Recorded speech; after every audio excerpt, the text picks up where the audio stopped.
And now, it's time for another Dice Tower review with Tom Vasel. I always like to stay up to date with the biggest and best games that come out. People say, this game is great, try it out. So I heard Vasco da Gama, this is a great game. And I said, all right, so let's check it out. I got it, and I looked at it, and I said, man, these guys, these 4 or 5 scowling men on the cover from the Renaissance period, and again... Okay. Yes, I know that's an exciting theme for somebody in the world, but for most of us it's not. However, I've said that about games before, and the games themselves were fantastic. So let's look at this one and see if it is indeed. Alright, there's a lot going on in this game, and I don't want to get caught up too much in this game.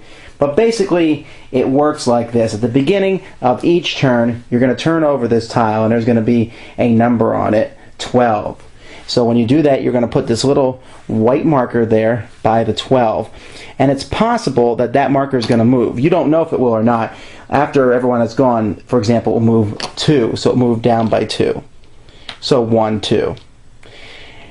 Regardless, at that point in time, everybody then is going to, in turn order, take one of their discs and grab any one of these numbers on the board, put that number on top of the disc, and place it in one of the empty spots on the board. So they'll be grabbing these numbers, putting it on top of a disc, and putting it in different spots. When they put it in these different spots, they will be doing it to get money, to hire crew. In fact, let me just show you what the different spots do. Up here, if you put it up there, you can hire crew. Crew costs you money. You want to have as many different color crew as possible. What do the different crew members do? Doesn't matter. They're just orange and blue and gray and purple crew. Hurrah! You can also hire captains. Why captains are smaller than the crew is beyond me, but I'm sure that their diminutive size is made up for by a fierce and terrible attitude. But you can hire and get both of those. All you have to do is put a disc up here. And you got to pay money, of course. Down here, you can get money. There's 2 spots where money is put into, and then there's 4 different men that you can take. You get the missionary, and you get a white crew member. I don't know what he is, but he's kind of like wild, or he's just his own color. Now that's the only place to get him. You take this gentleman, you get to go first. Over here you get a free ship, and up here you get an extra disc, and you can put out 5 discs on the board. It's very, very exciting. And then we go over here, and you can buy ship plans. For example, this ship needs 5 different color crew. Well, lo and behold, that means you need a white, purple, gray, orange, and blue. While the one underneath it needs only 4, this one only needs 3. So you can buy those by putting a disc over here. And then up here you can send these ships out as long as the ships match or greater than or equal to one of these numbers on the board. That will give you a reward, and as the game goes by, ships will move up here for points. And it moves in some funky way. They all move up and they get points. The game basically, though, is based on these discs. Because when you put these discs out, that's the order that the events happen in. So whoever has 1 always goes first. However, because of where this little white marker moves, see the marker is on the 10, anything below 10 is going to cost money. See the money amounts there? You're going to have to pay to use those, while anything that's 10 or higher is free to use.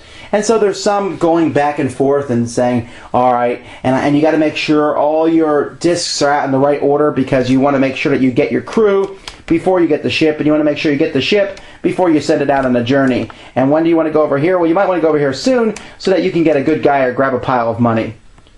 So that's basically the game. I mean, you go through 5 rounds, and each turn you get crew, you grab a special guy who gives you some special ability, you get some money, you use the money to buy crew, you go over here, you build ships, you send the ships out, you buy crew, and it just keeps going around in a circle.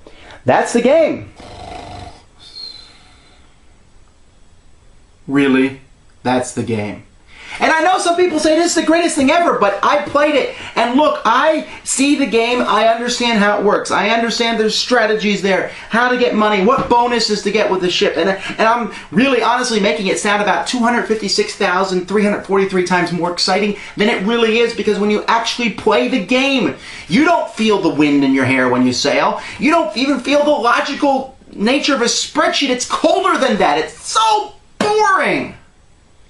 I understand how it works, and yet it's just so dead. I play it and I get nothing out of it. ooh, I bought 2 orange guys, and yes, I can stick those on a ship. But, you know, I played games, I don't know how to explain it. I played games like that before. I mean, Goa would be a good example, where I moved different things around, but I felt like I was doing something. Here, I feel like I grab some stuff over here and do this and move that, and yay, my ship moved up, and woo, I won. Can you tell if I like the game or not?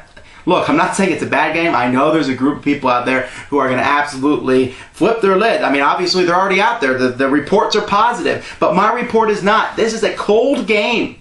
Don't come in this looking for any kind of theme. Don't come in this looking for any kind of exciting shipping, although that theme, stop making shipping games! This game just isn't that exciting.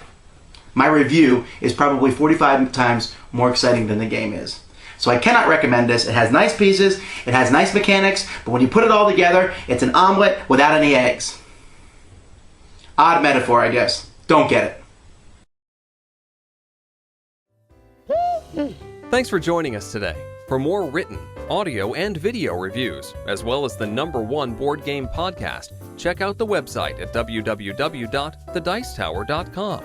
Until then, this is Eric Summerer, and you've been watching The Dice Tower.